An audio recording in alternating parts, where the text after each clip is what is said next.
Date 3rd February, Tuesday. Time 5 p.m.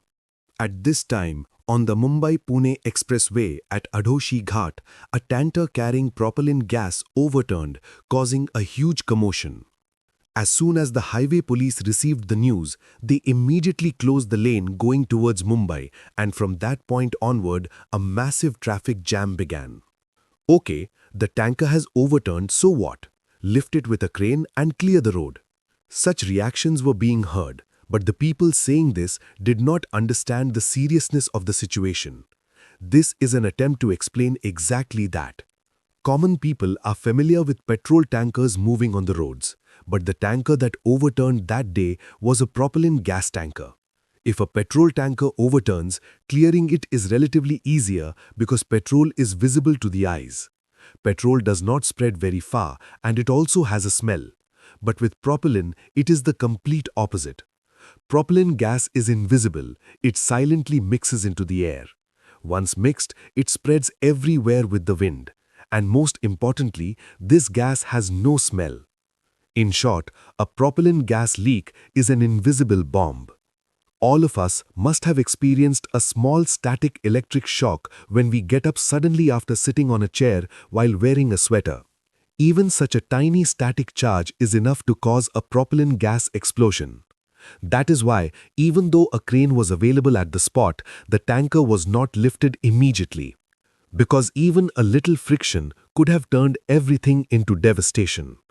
At that point, the authorities had only one option: to bring in another gas tanker, stop the leakage from the overturned tanker, and transfer the remaining gas into the new one.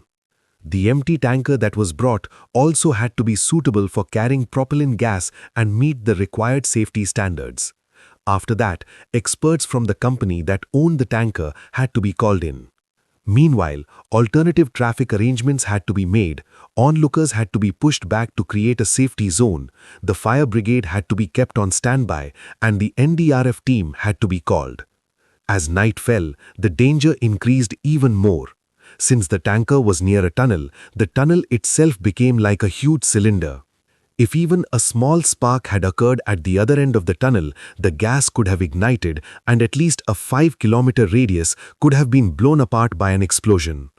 To prevent such a horrific disaster, the administration worked through the night and with great effort transferred the gas safely. Even after all the work was done, one more danger remained: the gas that had mixed into the air during that time. So air quality had to be continuously monitored using gas meters. If the traffic had been cleared in a hurry, the gas accumulated in the atmosphere could have ignited and caused another explosion.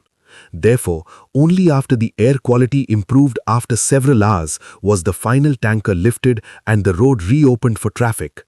The traffic jam became big news, but the real big news is that the administration under Deva Bhau prevented a massive catastrophe through tireless efforts. For this heroic effort, we owe immense thanks to the Highway Police, NDRF personnel, the disaster management authorities, gas company staff, crane operators, firefighters, and many other unsung workers and individuals.